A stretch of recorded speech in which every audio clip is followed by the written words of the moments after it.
Many thanks for joining us at this time. Now details of the news. Vice President Kashim Shettima has briefed President Bola Tinubu on the state of affairs of the country during his 2-week working vacation.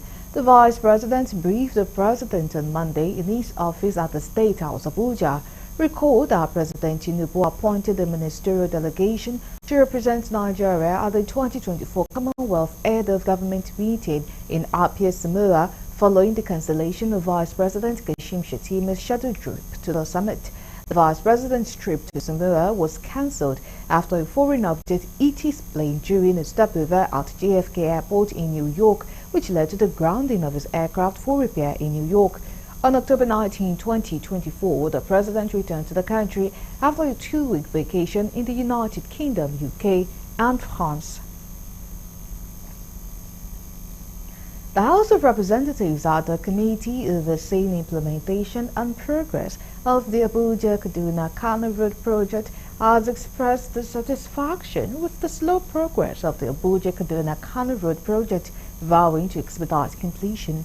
Committee Chairman Honorable Aminu Jaji made the commitment following an oversight visit to the Kaduna-Abuja section, noting that the project awarded nearly 6 years ago has lagged significantly. Jaji assured that the committee would work to resolve any delays, whether related to funding, contractors, or technical issues, in line with the contractual agreement. In the project, because from the starting point to almost more than 20-something kilometers, nothing has been achieved or nothing has been done. Then later we can see they have done about, let's say, maybe 5 to 7 kilometers where maybe they can achieve 80% completion. But from there, up to this moment, there is nothing. Honorable Jaji emphasized the committee's role in ensuring all necessary steps are taken, stating that under the guidance of Speaker Representative Tajuddin Abbas, they will oversee the project until all obstacles are removed. He requested cooperation from the Federal Ministry of Works and relevant agencies, including those involved in ongoing palliative work, to address any outstanding issues. There is intervention from the National Assembly. I think both the contractors and the minister, they need to hold on to their position so that the necessary thing must be done in accordance with the contractual agreement. The minister said that he's going to revoke the contract if... The chairman urged road users to remain patient as the committee is committed to making the road safe and usable as quickly as possible. He assured that the National Assembly is focused on ensuring timely completion of the road. Be patient, because that is the only thing one can say, because I'm part of the people that are using the road. I know how bad it is. I'm using almost every week. So we know how it is. At times we have a gridlock, so many things like that. So if there are challenges of that nature, the only thing is to be patient. But there should be rest assured the National Assembly are ever ready to ensure. My view on the palliative, anything palliative is about social needs. So I think they were trying to address some social impact, looking at this Abuja-Kaduna highway. Meanwhile, the House of Representatives has held an international legislative dialogue on women and constitution amendment, bringing together legislators, policymakers, traditional and faith leaders, women's groups, and civil society to address barriers to women's political advancement and create strategies for sustainable change. In his address, Senate President Godswill Akpabio highlighted the critical role of women in Nigeria's democracy. Akpabio, who was represented by Senator Kakashio, noted the Senate's commitment to empowering women through legislations against gender-based violence and steps to increase women's representation in decision-making bodies. House Speaker Tajuddin Abbas emphasized that Nigeria's low female representation, only 20% out of 469 National Assembly seats, reflects institutional barriers rather than a lack of capable women. As we engage in this international legislative dialogue on women and constitution amendment, let us remember the pivotal role of women, the pivotal role women play in shaping our society and the future for envision for Nigeria. The renewed hope agenda of the Tinubu administration recognizes this truth, dedicating itself to the empowerment and inclusion of women. Thus, increased representation of women is not a luxury, but a necessity for sustainable national development and stability. Around the world, and particularly in Africa, we see encouraging examples of gender inclusion. Rwanda, with over 60% women representation in its parliament, has shown us that robust, intentional policies work. I'm honored to lead the House Committee on Constitution Review, where we have proposed bills aimed at correcting the gender imbalance within government at all levels. One such critical bill, a bill for an act to alter the provisions of the Constitution of the Federal Republic of Nigeria 1999 to provide for a seat reservation for women in the National and State Houses of Assembly, HB 1349, alongside other 4 gender justice bills. The Deputy Ambassador of the European Union delegation to Nigeria and the ECOWAS, Zissimos Vergos, has urged stakeholders to adopt special measures to foster a more inclusive governance process in Nigeria. He said that Nigeria now has a unique opportunity to join progressive nations in promoting gender equality through constitutional reforms. There is a strong evidence all around the world that as more women are elected to office, there is an increase in policy making that emphasizes quality of life and reflects the priorities of families, of youth, of marginalized groups for a more effective social, financial and political inclusion. Nigeria's First Lady, Remi Tinubu, who was represented by the chairperson, Nigeria's Governor Spouses Forum, Ambassador Professor Olufolake Abdulrazak, and the resident representatives, UNDP Elise Atafola, carry a firm commitment to advancing gender equality in Nigeria's legislative framework. While some gains were recorded in women representation in states' House of Assembly membership during the last election cycle, particularly in states like Kwara, where we had 5, and I think Ekiti had 6. This was, however, not the case at the current 10th National Assembly, as only 4 women were voted into the Senate out of the 109 total members, while the House of Representatives has only 16 women out of a total of 360 members. Women's inclusion in leadership challenges cultural norms and promotes gender equality, sending a message to society that leadership is not limited by gender. Women in political roles serve as role models, inspiring more Nigerian women and girls and young women to pursue education, leadership, civic education, and many more. And I'm a testament of that, being inspired by many women growing up in the ghettos of Accra.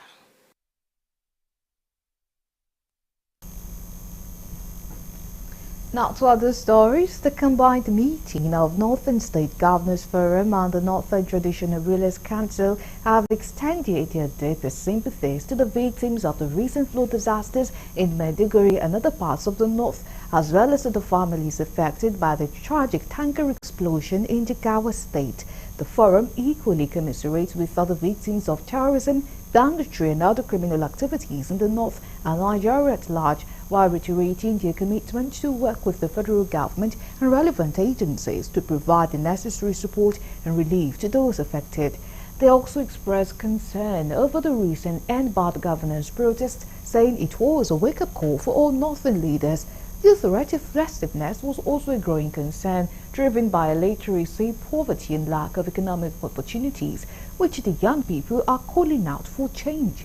In his welcome address, Chairman Northern Governors Forum and Governor of Gombe State, Muhammadu Inuwayaya, called on the forum not to lose sight of their shared responsibility to chart the way forward for a prosperous and forward-looking Northern Nigeria. The economic hardship faced by many Nigerians today is undeniable, and considering the North-South disparity in economic balance, it is even more pronounced in northern Nigeria. This calls for urgent intervention. It is essential that we, as leaders, adopt measures to alleviate the suffering, such as targeted social welfare programs, support for small and medium enterprises, and policies that attract investment to our states. The Northern Governors Forum and the Northern Traditional Rulers Council will make their marks as effective platforms for addressing the security and developmental challenges confronting the North.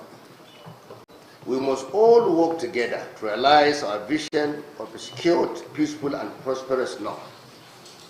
Let me use this opportunity to commend our dear President, Bola Ahmed Tinubu, DCFR, for reinvigorating the war against terrorists, bandits, kidnappers, and other criminal elements in the North. Collaboration and coordination between the government, security agencies, and local communities are therefore essential, especially with our traditional religious leaders, in fighting insecurity.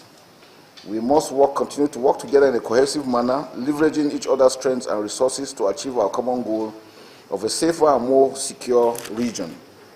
I therefore humbly urge all present here today to consider the importance of sustained support for the armed forces in their missions to bring lasting peace to northern Nigeria. The Excellencies were ready to go, reach out to us every time. Our loyalty to the people we work for is 100%. So you don't give loyalty 99%. General, you know, you don't give loyalty 99%, you give 100%. If you are loyal 100%, good. If you are 99%, you are not loyal.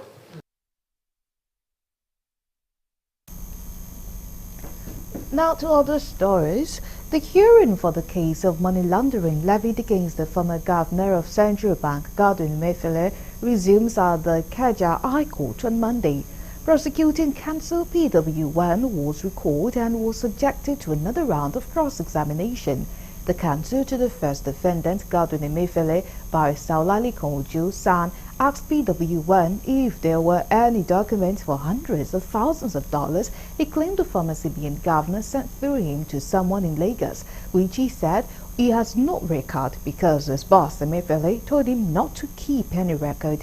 PW1 has earlier told the court that he helped Emefiele to transport over $600,000 while working with CBN as senior supervisor. In continuation of the hearing, counsel to EFCC presented another witness, PW6, named John, who said he worked with Emefiele while in Zenith Bank and was moved to CBN by Emefiele as secretary in the office of the governor of Central Bank of Nigeria. John testified helping Emefiele to deal several times with the three companies of the radar of EFCC Limelight, Multidimensional Service Limited, Armstrong Resources, and Comet. The hearing, which started around 11 a.m., was adjourned by Justice Rahman Oshidi. The hearing will continue on Wednesday, 30th of this month. You're still on to the news on Galaxy TV. Coming up next.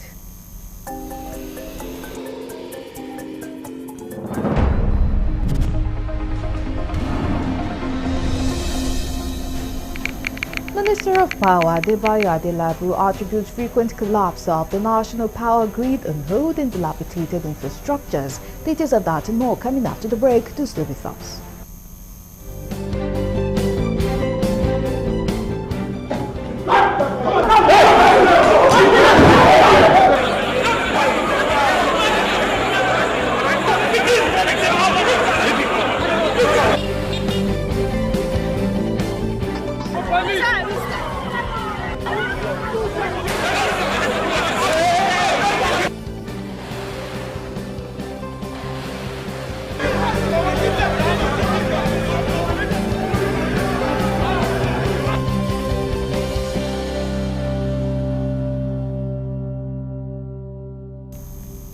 We are glad to have you back. Now, for more updates and latest news, please visit our website www.galaxytvonline.com.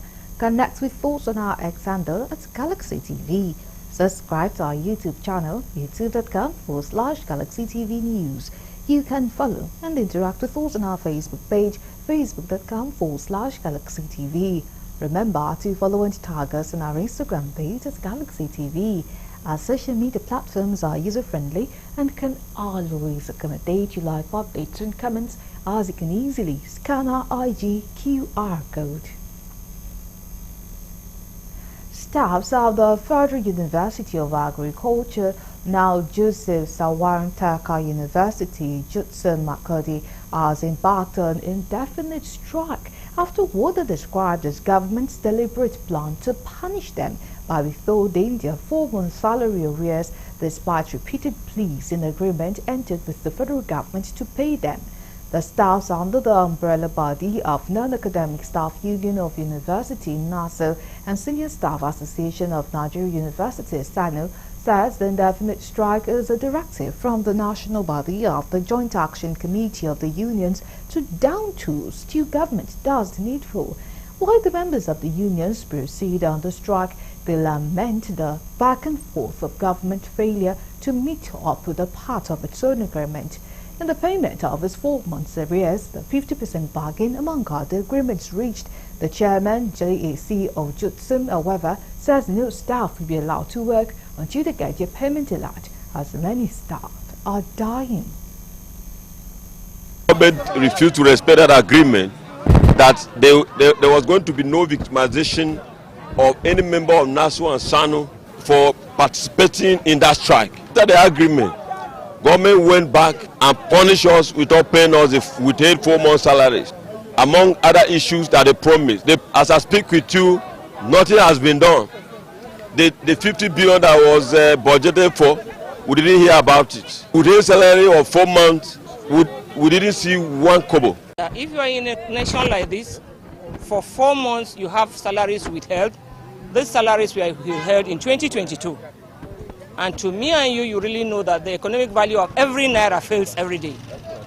And we had begged, we have done everything possible to get the salary, at least to augment the hardship we had suffered in the past, and up to now to no avail.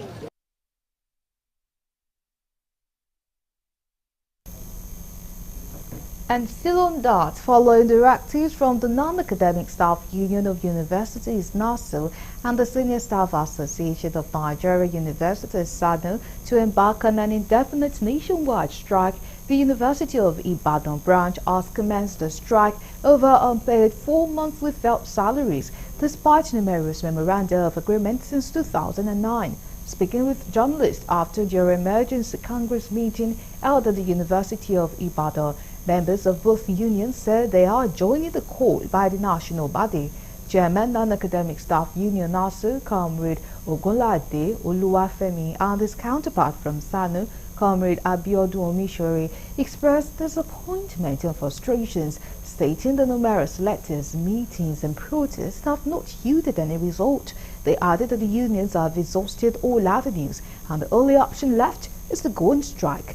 The Labour leaders lamented the hardship their members are confronted with within the period of those years that they have not been able to get the entitlement combined with the present day's reality.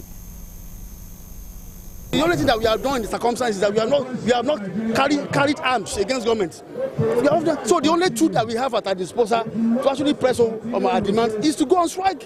If that is the only language that they understand, then we must use it, and that's exactly what is happening now. We must get our salaries. We work for it. Total strike. It is endless until it's an indefinite strike.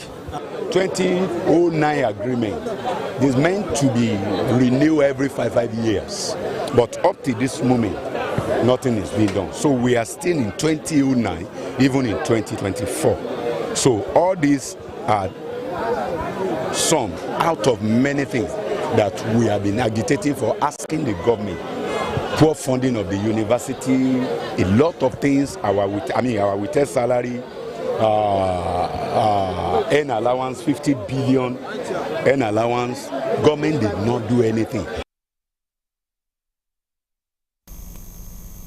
Chairman of the University College Hospital branch of the Joint Health Sector Unions, Oladapo Labangbe, have called on the federal government to urgently address what he termed the poor economic conditions and persistent social exclusion imposed on health workers through non-payment of their salaries for 9 months.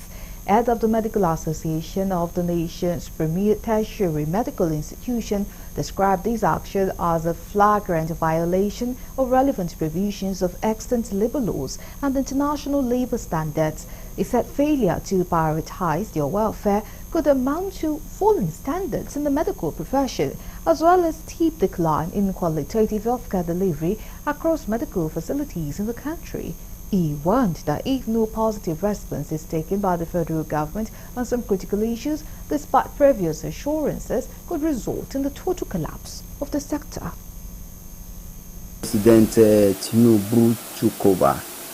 He met us on a strike, and over this issue and some other issues. And the president, in his wisdom, intervened by meeting with our leaders. He met with Jesuit leaders in person. He promised that we should give him just a limited time. He will attend to our demands.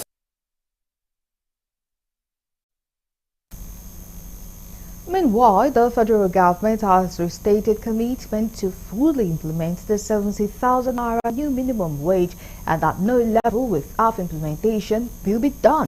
Secretary to the government of the Federation, George Akome, stated this while fielding questions from State House correspondents at State House Abuja after a brief meeting with President Bola Tinubu on Monday.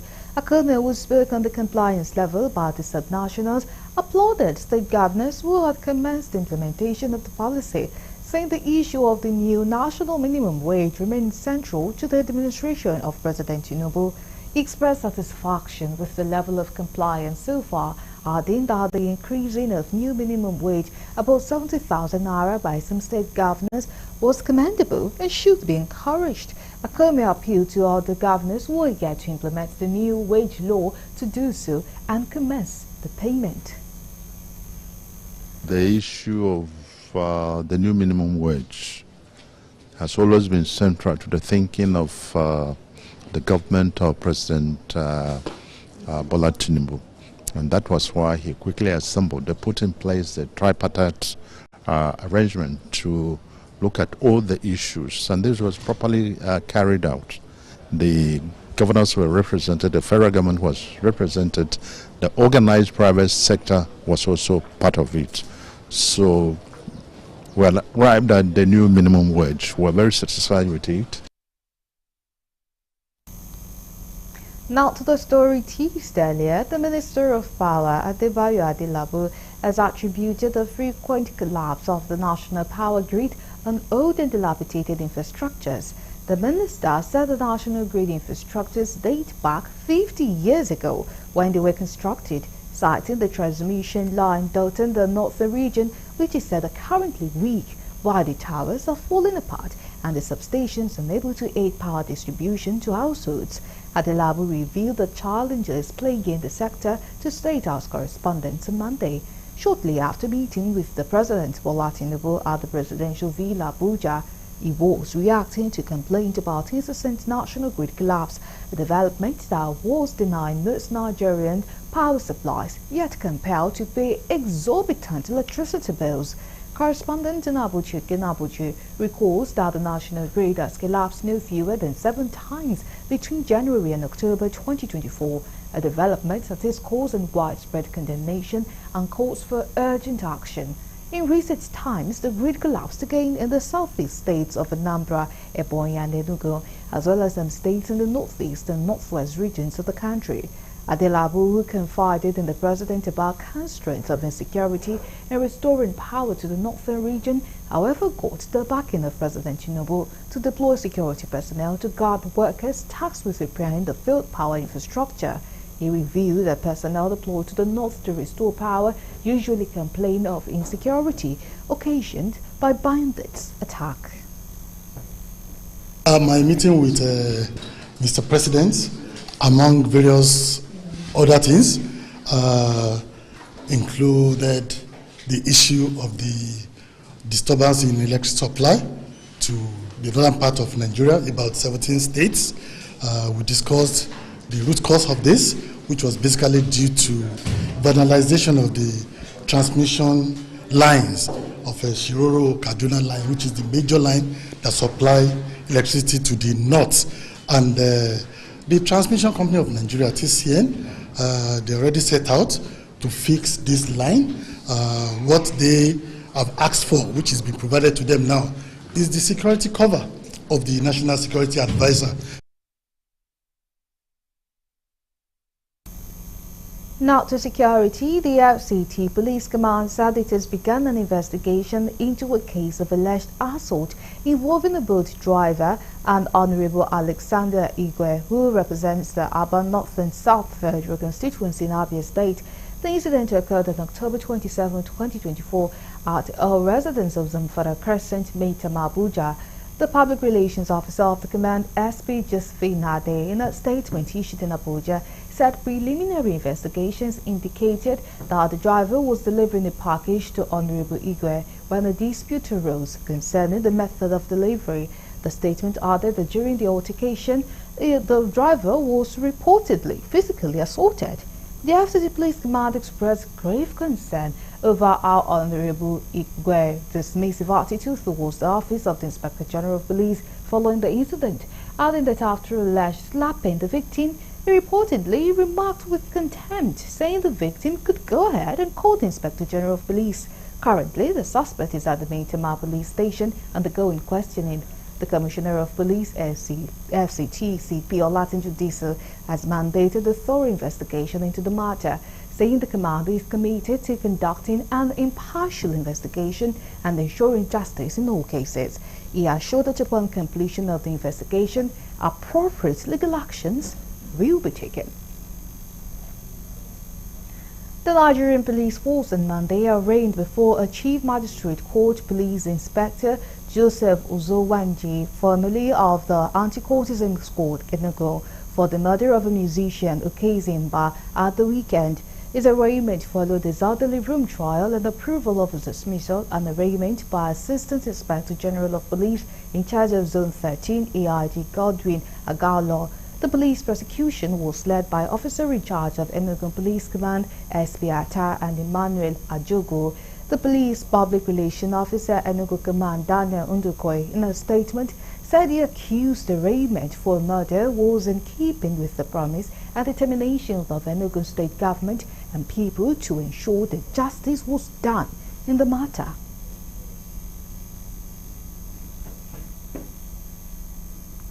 Four suspected oil thieves have been arrested while arms and stolen products in illegal refinery site were uncovered in the rivers communities of Akokotoru and the Gema local government area of the state.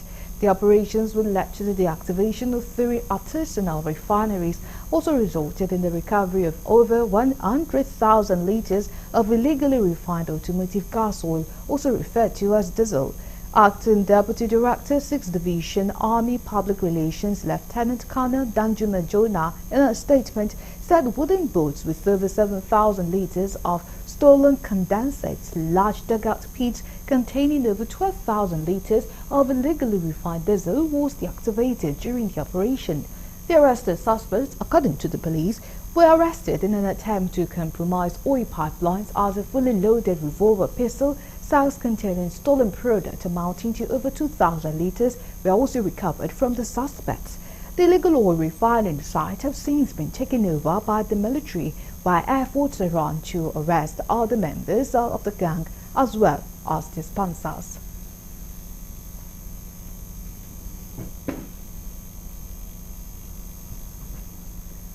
The Adamawa Taraba Area Customs Command has seized petroleum multi-spirit BMS product worth 71,760,930 naira attempted to be smuggled to the neighboring Republic of Cameroon. Area Controller of Customs in charge of the command, Controller Garba Bashir, disclosed the development at a press conference in Yola, stressing that the command's enforcement unit has witnessed significant seizures from the month of August and September 2024. Bashir stated that items seized included 1,115 jerrycans of 25-liter capacity, each 26 drums of 220-liter capacity, each filled with PMS, totaling 33,595 liters, intended to be smuggled into the Republic of Cameroon. He says other items seized were 200 bags of foreign flour, 50 kg each, 57 bags of foreign parboiled rice, 50 kg each, 10 bales of second-hand clothing, with 3 vehicles used as means of conveyance of some seized PMS. As a man of Nigerian Customs Service, Adama and Taraba State, I charge you to be vigilant and fully committed to this ongoing fight against all forms of smuggling activities within the confines of the law. To the smugglers, I advise you to forsake economic sabotage and all forms of illegal transborder trade and genuinely embrace legitimate business, as the command will maintain momentum until we bring smuggling activities to its knees.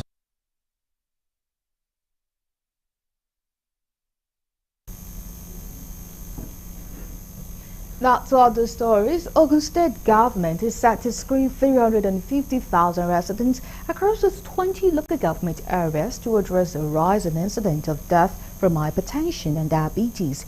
Dr. Koka, who made this announcement during a press conference in Abeokuta, the Ogun State capital, said the initiative is the country's response to the urgent need for action to curb the growing prevalence of hypertension and diabetes among Nigerians. Dr. Koka noted that the initiative, according to the Commissioner for Health, Dr. Tony Koka, is in line with Project 10 Million, Know Your Number, Control Your Number, initiated by health commissioners from the 36 states and Federal Capital Territory (FCT), which was endorsed by Nigeria Governors Forum. It is set to run from October 28 to November 3, 2024. She added that the campaign also aims to enhance public awareness around NCDs, increase data collection to inform health policies, and support the creation of hypertension and diabetes register in the Ogun State and across Nigeria. Ensure that every resident has the opportunity to know their number, take control of their health, and avert preventable non-communicable diseases, especially diabetes and hypertension. This campaign is not only about screening, it is about saving lives through preventative care. Our objective for Project 10 Million in Ogun State and across Nigeria are: 1, to screen a significant number of our residents for hypertension and diabetes during the campaign week.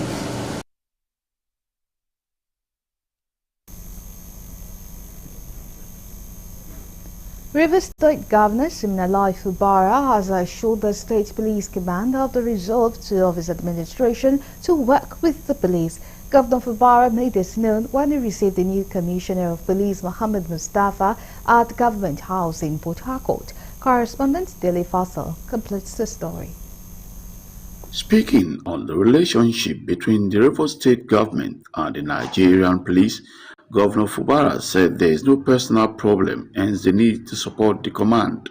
As it stands today, this government, as it were today, this government, as it moves on, have no personal problem with the Nigerian police force, the Rivers State Command. I can boldly say here that, not minding whatever that's happened in the past, we have lived up to our own responsibility in supporting the Nigerian police. The governor reiterated that he has no option than to work with the police in protecting lives and property. Responding, CP Mohammed Mustafa, who is visiting the government house for the second time in a week, said his vision is to embark on community policing in tackling crime and criminality. We don't have any option. The worst of you, the worst of police, is still better than the best of criminals. So we need to embrace you whichever way, because you are our friend. We might have our differences, but the most important thing is that the protection of life, the security of the state is your responsibility. One of my visions is to adopt a community policing approach, because I know the little bit about the terrain. Police cannot be aware everywhere at the same time. But through effective collaboration and engagement with the communities, we can ensure safety of life and property. So the community safety partnership that I want to adopt is very key. We have community on hand, we have the community, the partnership, and the...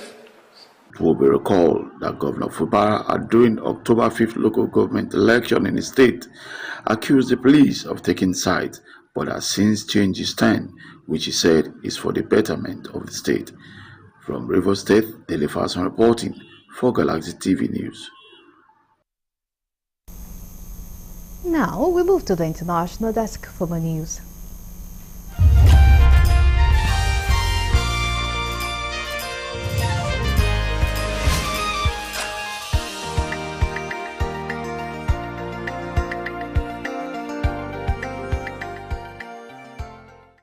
Hello and welcome to the Foreign News. Bodies of 16 migrants and refugees have been recovered by Tunisia's Coast Guard of the country's eastern coast, the National Guard says, the latest migrant boat disaster in the Mediterranean. The bodies were found at the weekend, and the victims have not been identified because the bodies had decomposed.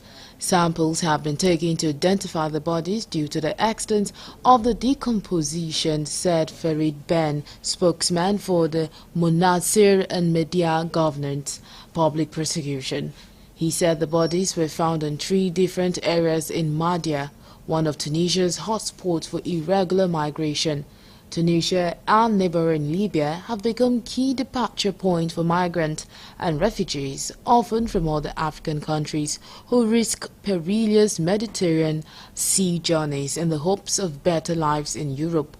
Italy, whose Lampedusa island is only 150 kilometers from Tunisia, is often their first port of call.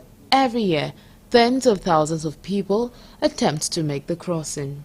Japan's Prime Minister Shigeru Shiba has pledged to stay in office despite receiving a major blow in Sunday's snap election. He called himself to show up more support for his party.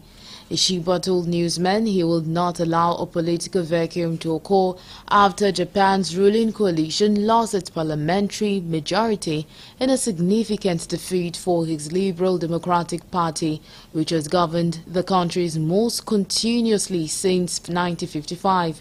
Ishiba, 67, called the vote days after assuming office on October 1st, but voters angry at the funding scandal punished the LDP by reducing it to 191 seats, down from 259 in the 465-member lower house of parliament. LDP's coalition partner Komeito won 24 seats. The snap election was the governing coalition's worst result in 15 years. Exit polls and results reported by national broadcaster NHK and other media showed the yen hit a 3-month low as result came out. North Korean troops have been deployed to Russia and are operating in the Kursk border region where Ukrainian troops have a foothold, NATO has said for the first time.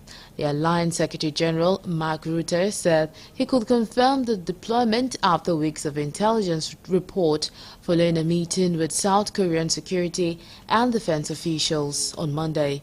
The newly installed NATO chief said the deployment represented a significant escalation and the dangerous expansion of Russia's war in Ukraine. Last week, President Vladimir Putin refused to deny that North Korean troops have arrived in Russia, following reports that Pyongyang was preparing to send thousands of troops to aid its ally. It is unclear exactly how many North Korean soldiers have been sent.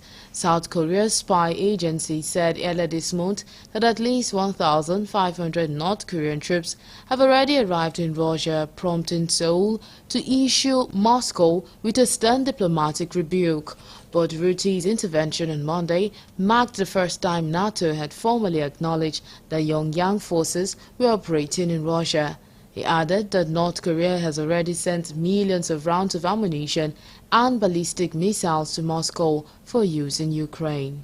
Still on foreign news, Iran's Supreme Leader Ali Khamenei has given a measured response to Israeli strikes in the country, saying the attack should not be exaggerated or downplayed, while refraining from pledging immediate retaliation. President Masoud Pezeshkian said Iran would give an appropriate response to the attack, which killed at least 4 soldiers, adding that Tehran did not seek war. Israel said it targeted military sites in several regions of Iran in retaliation for Iranian attacks, including a barrage of almost 200 ballistic missiles fired towards Israel on 1 October. On Sunday, Prime Minister Benjamin Netanyahu said Israel had crippled Iranian air defense and missile production system. He said the strike had severely damaged Iran's defense capability and its ability to produce missiles. Official Iranian sources had publicly played down the impact of the attack, saying most missiles were intercepted and those that weren't caused only limited damage to air defense systems. In his first public comment since the attack, Khamenei said it is up to the authorities to determine how to convey the power and will of the Iranian people to the Israel regime and to take actions that serve the interests of the nation and the country. A senior UN official in Sudan says she is deeply troubled by reports of atrocious crimes in the central Gezira state, including the mass killing of civilians by the paramilitary Rapid Support Forces RSF. Clementine Nkweta Salami's comment came after an activist group said that at least 124 people were killed by the RSF in attacks on villages over the past week. The RSF has denied targeting civilians, saying its fighters are clashing with militias and by the military. The 18-month conflict in Sudan has killed tens of thousands of people and displaced more than 11 million. Gezira State turned into a major battleground last week after the RSF suffered a major blow when one of its commanders, Abu Akla Kakia, defected to the military. The army said he brought a large number of his forces with him in what it described as the first high-profile defection to its side. In response, the RSF said its fighters will defend themselves and decisively deal with everyone carrying arms. Ms. Nkweta Salami, the UN resident and humanitarian coordinator in Sudan, said preliminary reports suggested that the RSF had carried out a major attack across the state between 20 and 25 October. She added that it led to mass killings, the raping of women and girls, the widespread looting of markets and homes, and the burning down of farms. And finally, in foreign news, Zambian football is in mourning after 7 players from Shavuma Town Council FC were killed in a bus crash. The country's Football Association expressed its deep shock at the incident, which occurred on Saturday while the squad was traveling to a third-tier league game in the northwest of the country. We are in touch with the football, civil and law enforcement authorities in the province to furnish us with full details. FAS President Andrew Kamanga said 12 other people were injured in the accident and 5 of those have been evacuated to the capital Lusaka for treatment. The names of those killed and injured have not been released. Confederation of African Football CAF President Patrice Motsepe said he and the governing body hope and pray that those injured will fully recover soon. He also conveyed his deepest condolences. Motsepe added in a statement, Alto de Almeida, the president of the Council of Southern Africa Regional FA, said the loss of young lives in such a manner was truly heartbreaking. And that's all we have on the foreign news.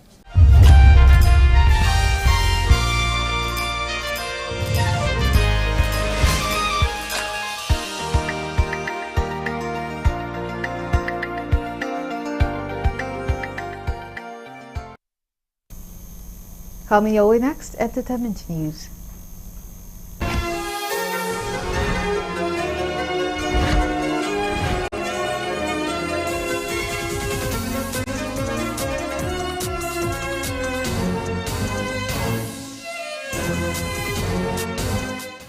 Welcome to Entertainment News. My name is Rose Blossom Mwe. Here are the stories on today's news. Media personality Wofai Father officially confirms her civic wedding to Taiwo Cole, marking a new chapter in their relationship following a saga with family. The couple's union, which first stirred public attention about 4 months ago during the traditional wedding, faced disapproval from Taiwo's family, the Coles. At that time, the Cole family publicly distanced themselves from the marriage, voicing their dissatisfaction with the union, stirring a wave of online commentary. Despite the family discord, it appears the couple has moved forward, sharing affectionate moments in their civic wedding photos, and have since gone viral.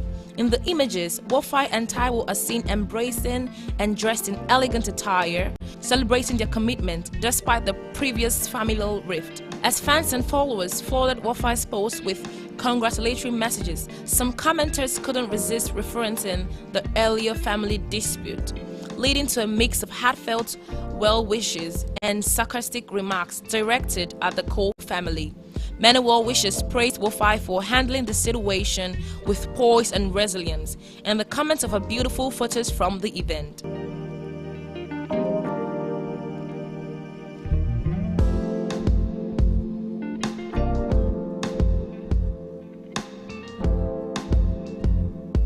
Nollywood actress Yvonne Jegede comes under the criticism after going bald for an upcoming movie role, demonstrating her dedication to her craft and her willingness to make bold transformations for her art. Sharing the process in a video on her Instagram page, Jegede explains her decision, stating that she believes in fully committing to her roles, even if it means stepping out of her comfort zone. For her, going bald was not just about appearance, but about immersing herself more deeply into the character she portrays. Additionally, Yvonne shared that she is learning to speak the Yoruba language for the role, further showcasing her dedication to representing the character accurately. However, her decision has received mixed reactions from fans and followers. While some praised her dedication, others questioned the necessity of such a drastic move, given advancement in technology and makeup.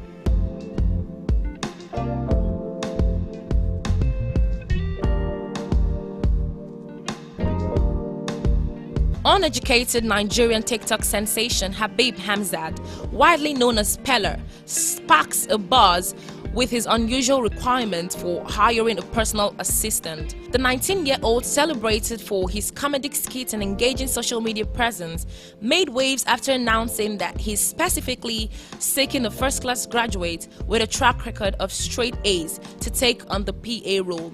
In a video shared with his followers, Peller detailed his desire for an academically accomplished individual who could help him manage his growing career demands. According to the young content creator, hiring a highly educated candidate is essential to meet the evolving needs of his brand. He also assured prospective applicants that salary would not be an obstacle, promising to pay any amount for the right person.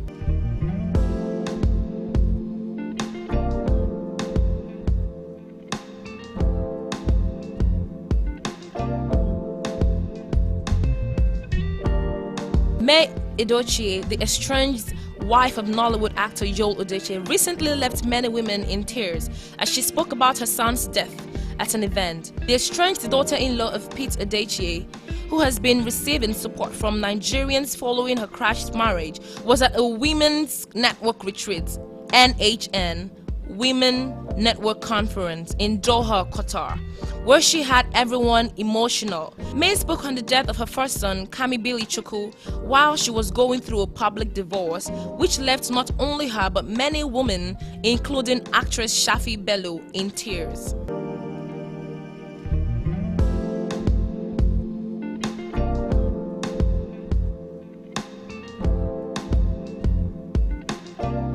And that'll be all on Entertainment News. Thank you so much for watching. My name is Rose Blossom Mwe. Bye for now.